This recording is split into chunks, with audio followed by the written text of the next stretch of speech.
Entonces, recapitulando, tengo dos desafíos enfrente mío y estas dos preguntas me ponen frente a la disyuntiva. ¿Me deberá importar más lo que pasa en mi entorno? Sí, me conviene. Me conviene escuchar. Escuchar y que te importe no es someterte a los otros. Ojo, no se trata de que seamos fanáticos de obsesivos con el tema de que me importe demasiado o que dependa de la opinión de los demás. No, no se trata de eso. Se trata de tener un nivel elevado en cuanto a mi forma de conectarme con mi entorno. Sí me tiene que importar lo que pasa en el entorno. No me tiene que obsesionar, pero me tiene que importar en un nivel muy alto, porque esa conexión que tengo yo con el entorno me va a permitir abrirme y crecer. Ojo, que me importe mucho no me hace dependiente de nadie, en tanto y en cuanto yo tomo mis decisiones. Lo mismo pasa en la otra franja, ¿cuánto me animo a decir lo que yo pienso? Ah, entonces tengo que decir siempre lo que yo pienso.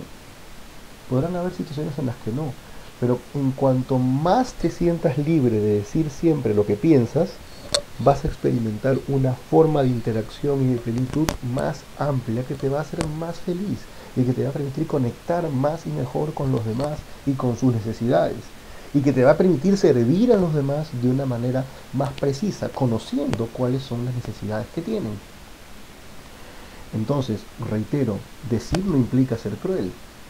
Siempre decir lo que pienso es bueno, habrá circunstancias en las que no se pueda. Hay ciertos tipos de trabajo donde uno tiene que guardar una elevada confidencialidad y no se puede siempre decir todo lo que se piensa. Es entendible, es lógico. No hay ventanas perfectas ni ventanas imperfectas. Lo que hay es la capacidad de poder rever y analizar qué cosa nos indica una u otra ventana. Y siempre tenemos la posibilidad de optimizar nuestra ventana abriéndonos más o menos según lo que también nosotros querramos hacer con nuestra vida y con nuestra forma de relacionarnos. Aquí hay otro formato de autoconocimiento que creo que es muy conocido para la mayoría. Muchos lo aprendimos estudiando ciencias administrativas de repente y empezando a conocer cómo se manejan las empresas. Me estoy refiriendo, evidentemente, al análisis FODA. Fortalezas, oportunidades, debilidades y amenazas, también llamado análisis TAF.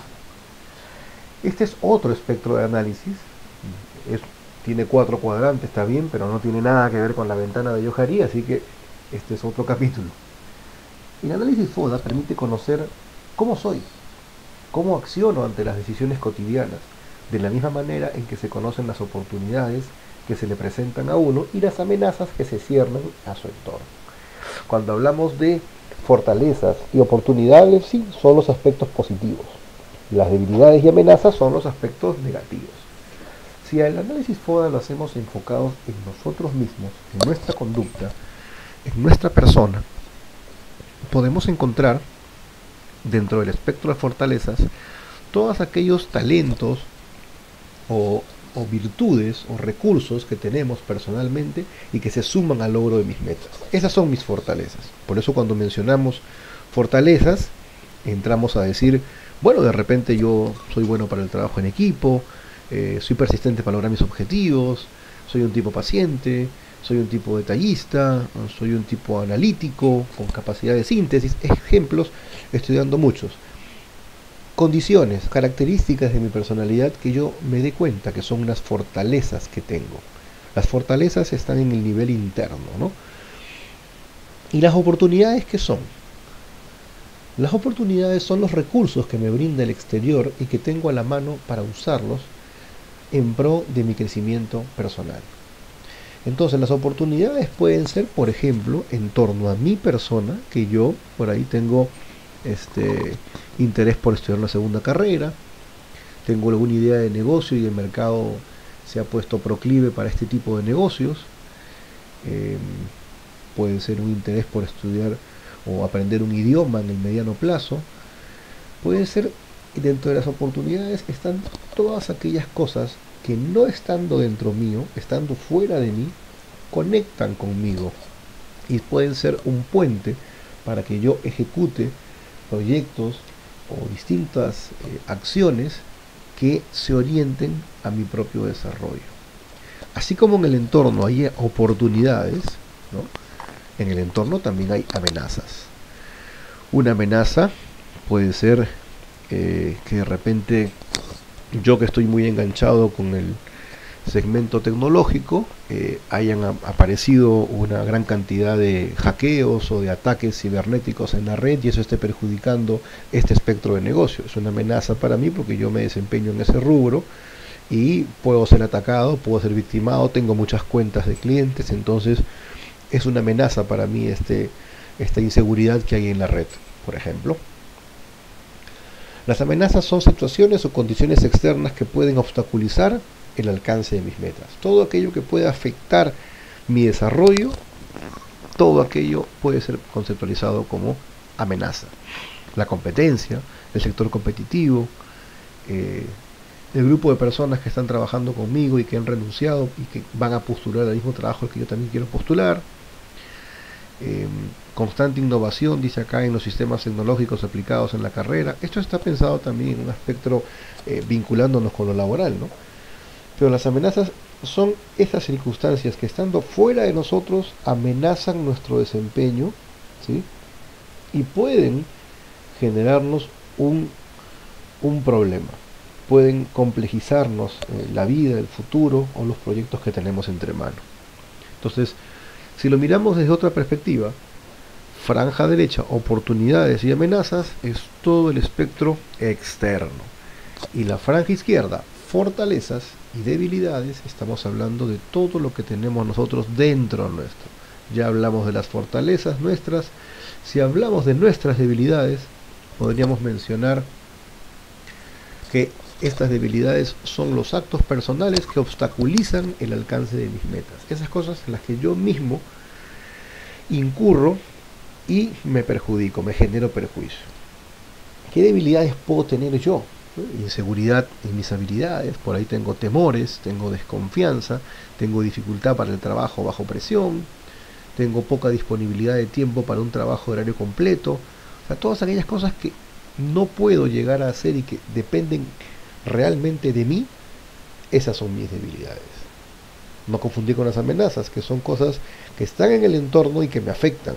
Una situación económica complicada, un momento país difícil, puede ser una amenaza para mi proyecto de vida.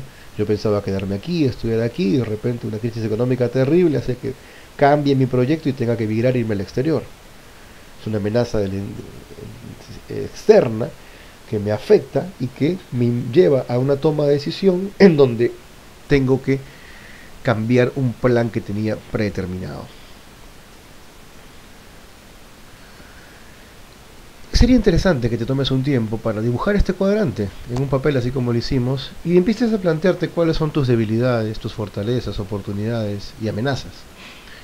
Estas preguntas te pueden ayudar de repente para cuestionarte y hacer tu propio análisis FODA.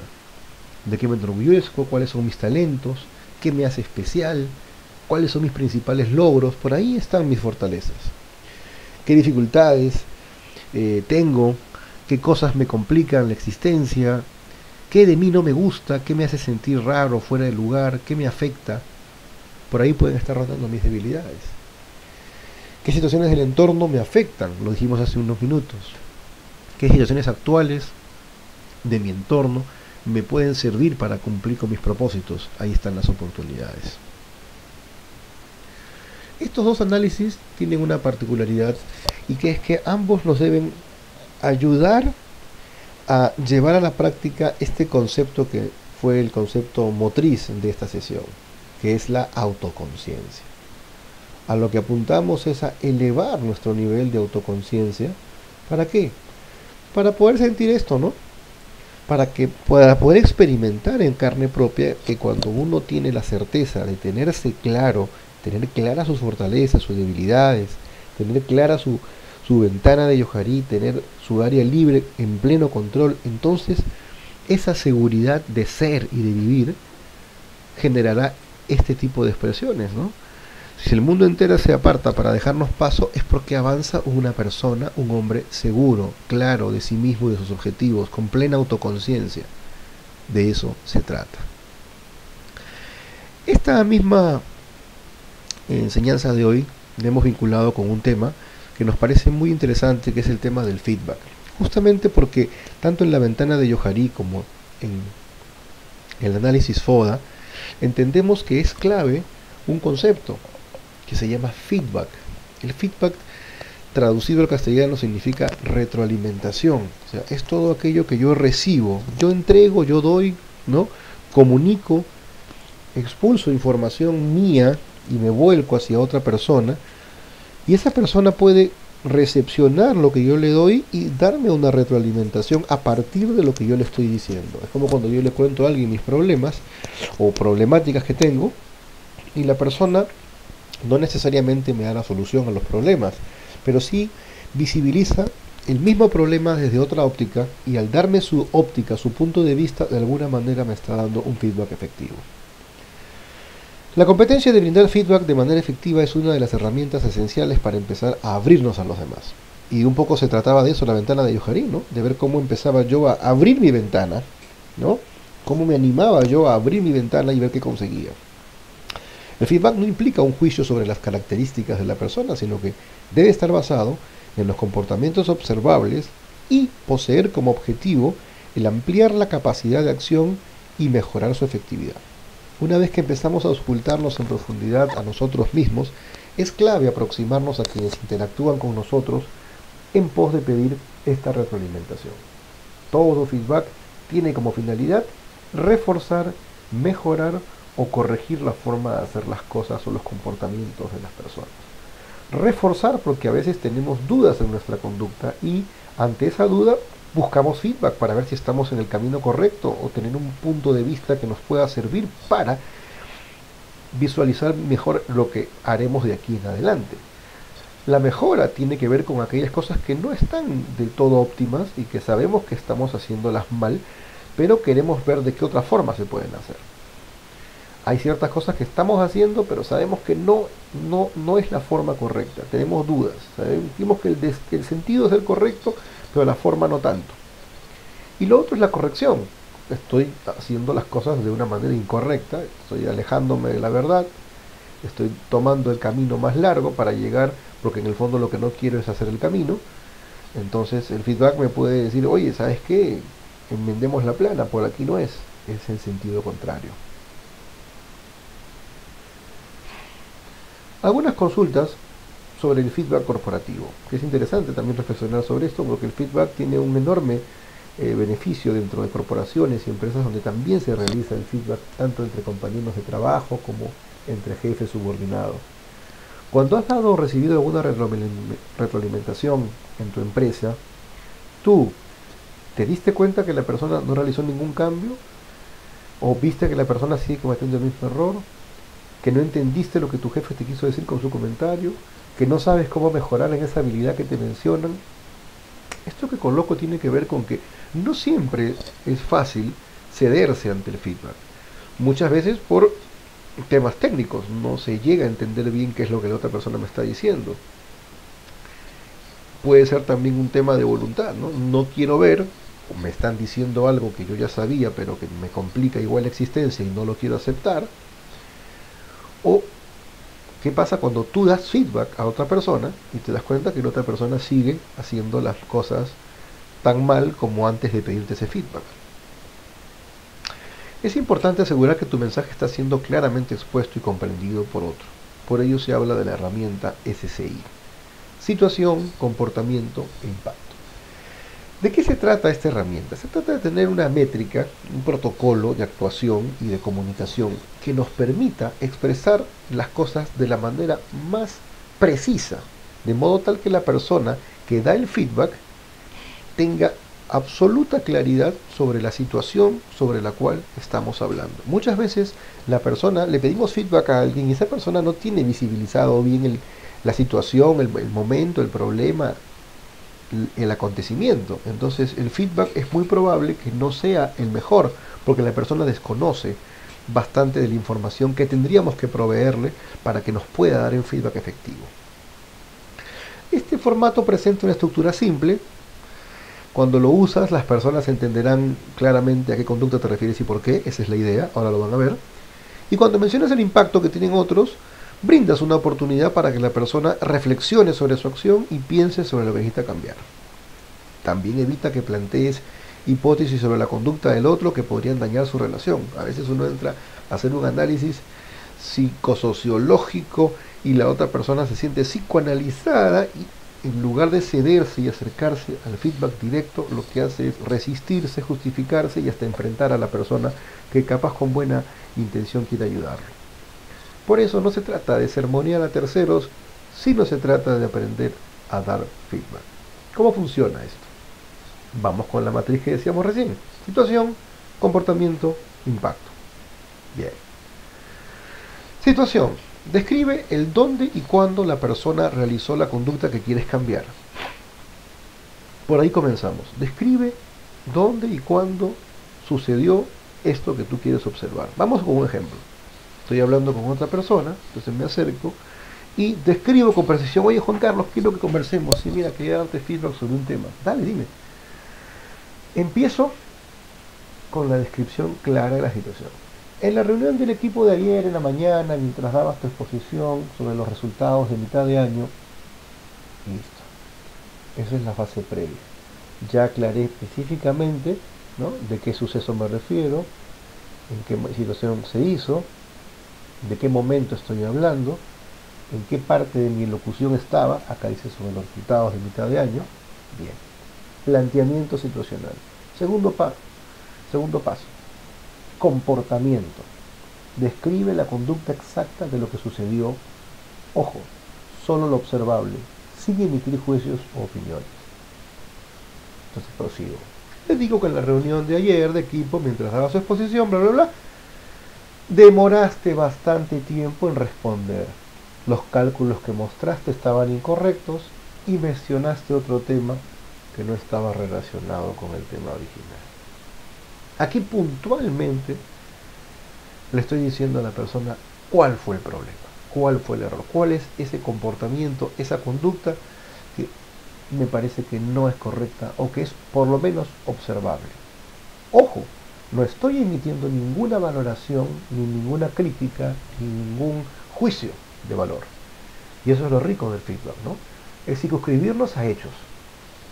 Entonces reitero, vamos de nuevo. Empiezo clarificando la situación.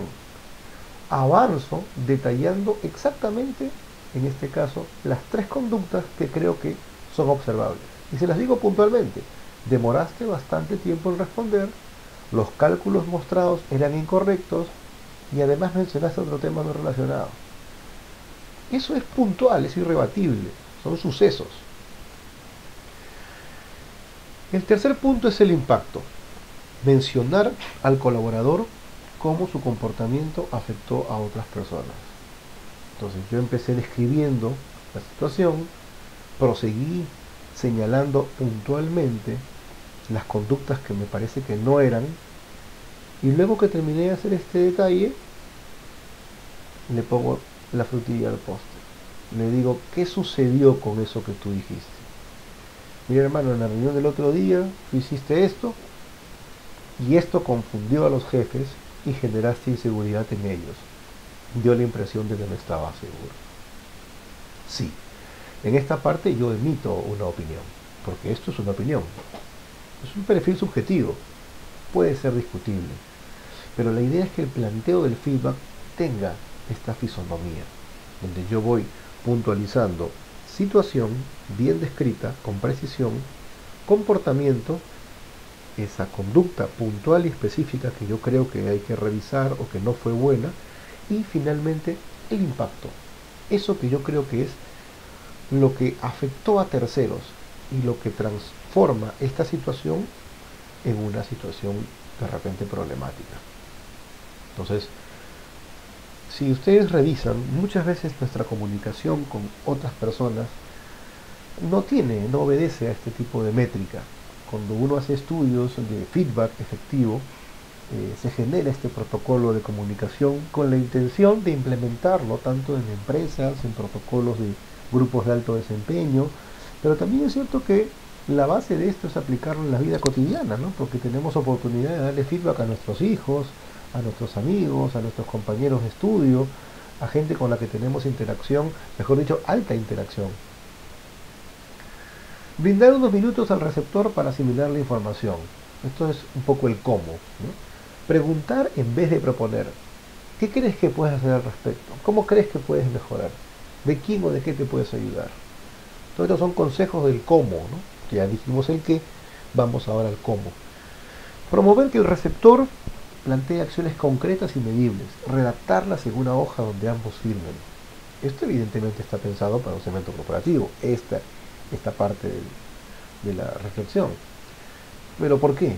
Porque muchas veces las personas caen en cuenta mediana de algo que han hecho porque alguien les da feedback, pero después, si no hay una formalización a través de un documento, como se plantea en el paso 3 de esta hoja, pues entonces después esto se olvida y no se hace nada y queda la cosa ahí. Y cuando pasa el tiempo uno dice, uy, a mí nadie me dijo nada, a mí nadie me avisó. Y otro te dirá, oye, yo te dije, ¿te acuerdas que lo conversamos? No, no me acuerdo. Por eso, dentro de un protocolo corporativo, el feedback tiene esta fisonomía. Incluso se agenda una reunión futura de feedback donde se puedan comprobar los resultados. Para que sea feedback, ¿qué tiene que pasar para que sea feedback? Para que el feedback logre el resultado esperado debe cumplir un conjunto de requisitos. Es importante analizarlos para vernos, ¿no? Y ver si nosotros le estamos dando feedback a otras personas de la manera más conveniente y más correcta. Hay gente que dice, oye, yo doy feedback, pero la gente no me hace caso. ¿Por qué será? Yo doy feedback, pero la gente se resiente, la gente se molesta, la gente se enoja, la gente no lo toma bien. Y a veces me pregunto, ¿será que no estamos dando el feedback correcto? ¿Será el problema de los otros o será el problema nuestro? ¿No? Pues vale la pena, a la luz de esta sesión de análisis y de autoanálisis, revisar cómo damos feedback nosotros. Aprender a darlo también para que de esa manera podamos conectar más con ese entorno con el que a veces estamos un poco desenchufados, ¿no? Capaz esa ha sido tu experiencia en la ventana de Johari. Capaz te sientes muy descolgado o desenchufado de una realidad con la que tendrías que estar más conectado. Capaz esta herramienta feedback te puede ser de utilidad entonces. El feedback debe tener como objetivo reforzar, mejorar o corregir alguna conducta, pero nunca crear culpa en el destinatario. El feedback no es una crítica ni una reprimenda.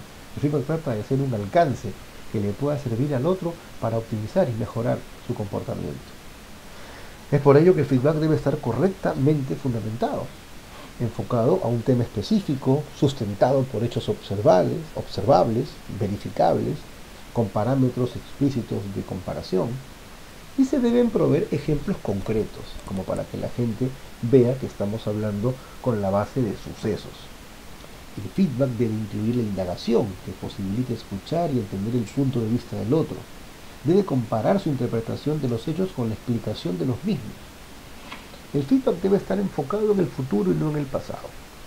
Debe plantearse el cambio de comportamiento a través del pedido de conductas específicas. Oye, ya esto ya lo vimos. Una vez que uno lo encuentra el problema y lo ausculta, no se trata de quedarnos concentrados en el problema, sino ir viendo cómo optimizar esa conducta hacia el futuro. Este es el verdadero buen feedback, ¿no? El feedback debe generar una emocionalidad que sea funcional para emprender acciones que optimicen el desempeño de la persona. Muchas veces se generan emociones contradictorias, ¿no? Gente que se altera, que se molesta, que se deprime, que se entristece. El tema emocional es todo un tema que vamos a ver más adelante en una de nuestras clases cuando hablemos de inteligencia emocional. Es todo un desafío, el adecuado equilibrio que todos ansiamos tener de nuestras propias emociones y aún el manejo de las emociones de las personas que están cerca a nosotros, que de alguna forma pueden ser influenciables si tenemos una buena comunicación y un buen relacionamiento. La persona debe encontrarse tranquila y predispuesta a mantener una sana conversación y nunca utilizar esa circunstancia para agredir o realizar una descarga emocional. ¿Qué quiere decir? Que si la persona está alterada emocionalmente, tal vez no sea el mejor momento para dar feedback. Hay momentos en que uno tiene que sentarse y escuchar a la otra persona, porque necesita hablar, desahogarse, y de repente no es el momento del feedback, es el momento de la escucha activa, otra herramienta que veremos en nuestras clases futuras cuando hablemos de herramientas y habilidades comunicacionales. El feedback debe plantear un razonamiento abierto que dé cuenta de por qué se arriba a esa opinión y debe brindar un espacio para la sana discusión. El feedback debe finalizar con el compromiso. Eso es lo ideal, que podamos terminar conversando y asumiendo un compromiso. ¿Para qué? Para optimizar nuestra conducta y que los errores del pasado no nos pasen factura en el futuro. Si bien es destacable que el feedback es una excelente herramienta en el ámbito laboral, especialmente en temas de liderazgo y conducción de grupos, también podemos decir que es una competencia necesaria para todos los ámbitos de nuestra vida, porque todo aquello que nos permita optimizar nuestra comunicación, conectar con las demás personas, dar una ayuda, dar un servicio, son elementos que nos hacen la vida más plena, más feliz. Y muchas veces, con buenas intenciones, no sabiendo dar feedback, a veces llegamos de manera inadecuada a las otras personas. No conectamos, no somos bien entendidos, nos resentimos porque decimos yo quise hacerlo, tuve buena voluntad, esta gente de miércoles no me entiende. Y en realidad a veces es hora de que revisemos cómo estamos dando feedback. ¿Para qué? Para aprender a hacerlo de la mejor manera. ¿Para qué? Para que las personas conecten con nosotros y para que nosotros podamos crecer en esta área tan importante que es la comunicación. Esto ha sido todo por hoy. Ojalá que puedan hacer las hojitas, tanto de la propia ventana de Johari como de su análisis FODA. Es interesante hacerlo y les doy una recomendación más con el análisis FODA. Es muy recomendable que se acerquen a otras personas, su jefe, su enamorado, su compañero de trabajo, su profesor, su compañero de estudios, alguien que esté cerca a ustedes y los conozca. Denle la hojita del FODA y díganle que esa persona haga el FODA de ustedes. Así es, una persona que te conoce mucho y está cerca a ti puede llenar ese cuadrante con fortalezas, debilidades, amenazas y oportunidades. Si te conoce lo suficiente, podrá poner algunas cosas, pensando en ti. O sea, no que otro haga su FODA, no, lo que sugiero es que otra persona haga tu FODA. Y tú, silencio, tú haz el tuyo. Si tienes dos FODAs tuyos, uno hecho por tu pareja, otro por tu papá, por tu mamá, por tu hermano, contrasta esa información. Es probable que te lleve sorpresas, muchas veces agradables. Es probable que encuentres algunas debilidades que no tenías vislumbradas o algunas fortalezas que no creías que eran tales. Eso es para entender cuánto nos sirve abrir un poco la ventana y dejar entrar un poco de luz a través de las personas. Los invito a que lo hagan. Estoy seguro de que de esa forma podrán tener una un análisis FODA mucho más exacto, mucho más preciso, ¿sí? Porque de lo que se trata es de tener mayor visibilidad de nosotros mismos y poder encontrar verdaderamente nuestras fortalezas, debilidades, oportunidades, áreas de mejora y hacerlo de la mano de las personas que más nos conocen. Créanme que es muy, pero muy recomendable. Gracias por esto. Gracias por hoy. Estamos en contacto.